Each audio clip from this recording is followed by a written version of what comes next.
With the postgraduate work permits nearing their expiry, PR programs being out of reach, a lot of you guys are looking for LMIA based options to either increase your score for receiving an ITA under express entry or to extend your work permit so that you can earn some more time to qualify for a permanent residence program. Hello everyone, welcome back to the channel, and in this video we are going to talk about LMIA and more specifically PR supporting LMIA. What is it, how to apply, and how you can obtain one. So let's get started. And LMIA basically stands for Labor Market Impact Assessment.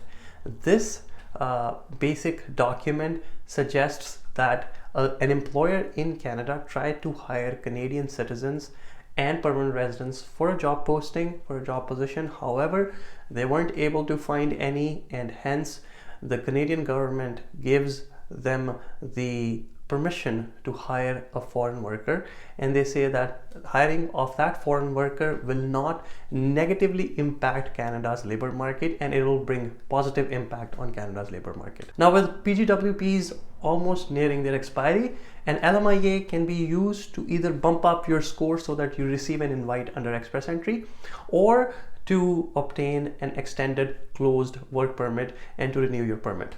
A lot of you guys are looking to apply for LMIAs in order to extend your permits. However, it seems to be a very complicated process. It's hard to explain to the employer. So in this video, I'm going to try and make it very simple, try and explain it to you guys so that it becomes easier for you to explain it to your employers and for you to obtain the LMIA. The good news here is that the process for LMIA is a sequential process. You need to follow the steps. However, it is not rocket science. It's doable. It's not like you have to be a scientist, you have to be a scholar in order to receive a positive LMIA decision. As long as you follow these steps, as long as you write the application properly, and as long as you meet all the requirements, the decisions are usually very favorable in terms of an LMIA application. So the first step here to an LMIA application is advertisement. You need to advertise the job posting in 3 different sources at the least, and one of those sources has to be the Canadian Job Bank. That's the Job Bank website run by the Government of Canada.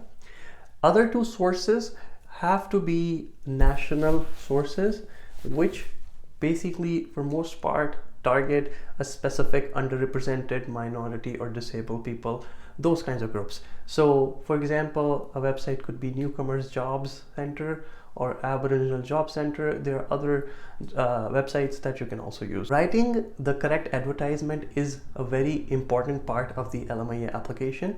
You need to make sure that the advertisement is written properly to convince the processing officer that your advertisement did not restrict anyone from applying or did not discriminate against any Canadian citizen or a permanent resident. The advertisement needs to run for at least 4 weeks.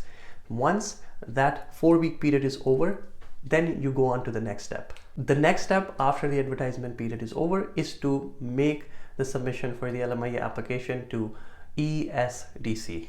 ESDC, for those of you who don't know, stands for Employment and Social Development Canada, and the form that you need to use for a PR supporting LMIA is ESDC 5593. This form will contain the details about your employer. This will contain details about you, who is the foreign worker. It will contain the details about the job, about the job offer, about the conditions of employment, etc., etc.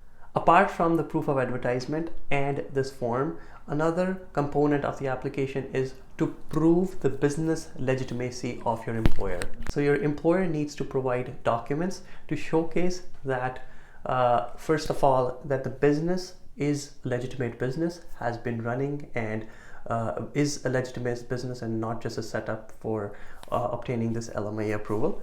Number 2 is they need to prove that they would be able to pay the foreign worker, that is you, if this LMIA is approved. On the screen, you can see the documents that are required for business legitimacy, and this is a list of documents that are needed to prove that your employer would be able to fulfill the terms of the job offer. You can provide any of these documents, or your employer can choose to provide any of these documents, and as long as you provide that, you meet this requirement. The second important part is proving that your employer provides goods and services, and any of these documents listed over here could be used to prove that part. Now, once you have all the documents ready, you are essentially ready to submit the application. To submit the application, if you're just doing a PR supporting LMIA, then there is no application fee whatsoever. However, if you are also applying, or if you also want a work permit support LMIA along with the PR supporting LMIA, it's the same form. You just need to check mark a box, and you need to pay $1,000 application fee. After you submit, the application goes under processing. In case of a work permit, if you ask for a work permit in the LMIA application, ESDC employee will give your employer a call after some days, and they will ask for the credit card details of your employer in order to obtain the payment for the LMIA.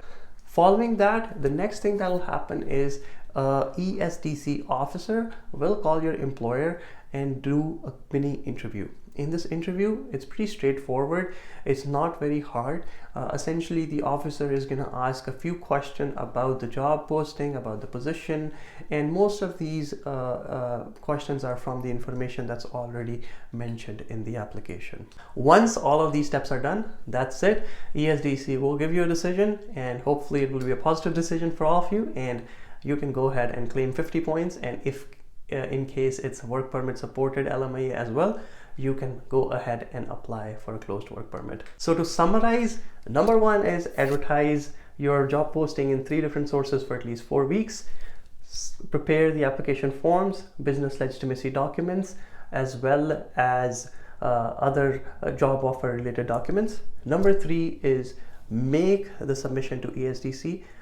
Number 4 is ESDC will give you a call to obtain the payment if applicable. And number 5 is ESDC officer will contact your employer to conduct a mini interview, and that is it. After that, the decision will be rendered. So that is it. This is the whole process. It seems convoluted, it seems very complicated. However, it's a series of steps that need to be followed, and LMIA is granted. So hopefully, as you are going and requesting and explaining this to your employers, this video helps you understand the process, and this video helps you explain to your employers what the process is like, how it's going to be, and to convince them that it's not a lot of hassle, it's just a bunch of steps that need to be followed. I hope this was helpful. Good luck with your LMIA application, good luck with your PR applications, and good luck with your work permit application, and I wish you all the best.